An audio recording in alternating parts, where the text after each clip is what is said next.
and I got excited, and I saw the Olympics, but I really didn't believe. I was just an Olympic groupie. And a couple of years went by, and my dad got fed up with me talking the talk, but not walking the walk.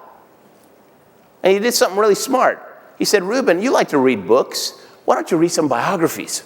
If you'll study the lives of great people, if you'll study the lives of people you admire, you'll figure out what works and what doesn't work in life, because success leaves clues.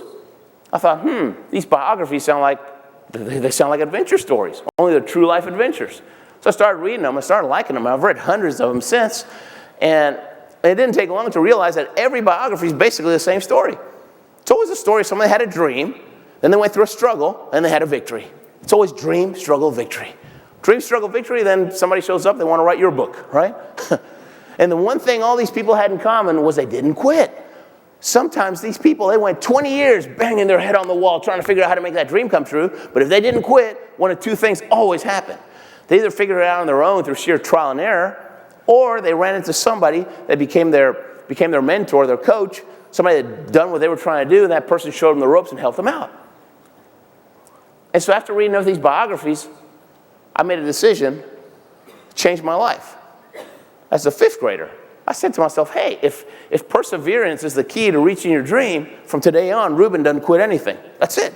Because even as a 5th grader, I realized that, hey, if I'm going after something today and I quit, and next week I'm going after something else and I quit again, the week after that I'm going after a new one, I quit that too, then quitting becomes a bad habit. 20 years will go by, and I won't have done anything with my life. Just the thought of that scared the heck out of me. It's going to be easier not to quit.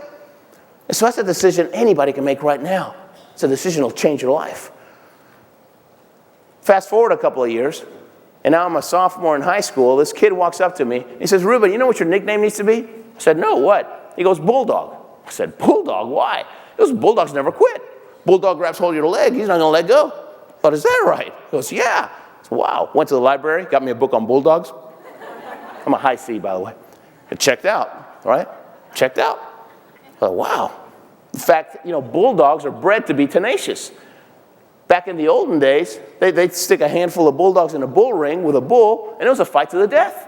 That was a big spectator sport, 150 years ago for ESPN, right? Now, the only way a little bulldog's going to beat a bull is to not let go. You know why their lower jaw sticks out so much? Their nose is so flat? It's a reason for that. Once they clamp on, their nose is way back here. They can keep breathing all day long. They don't have to let go. Man, when I read that, I got excited. I ran out of that library. First person I said, hey, my name's Ruben, but you can call me Bulldog. Right? And now it was Bulldog. Now I really couldn't quit because the pressure was on. I mean, how embarrassing would it be if your nickname's Bulldog, you're a big quitter, right? I've read books, See You at the Top, The Magic of Thinking Big, How to Win Friends and Influence People, all those classics of personal development. I've read them every year for the last 20 years.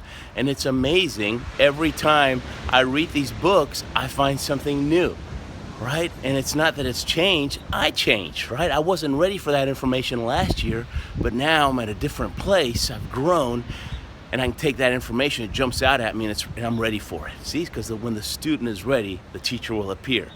And so keep those goals in front of you. Keep doing the morning routine. Keep visualizing those goals. What's it going to feel like? What's it going to taste like? What's it going to be like when I finally make my dream come true?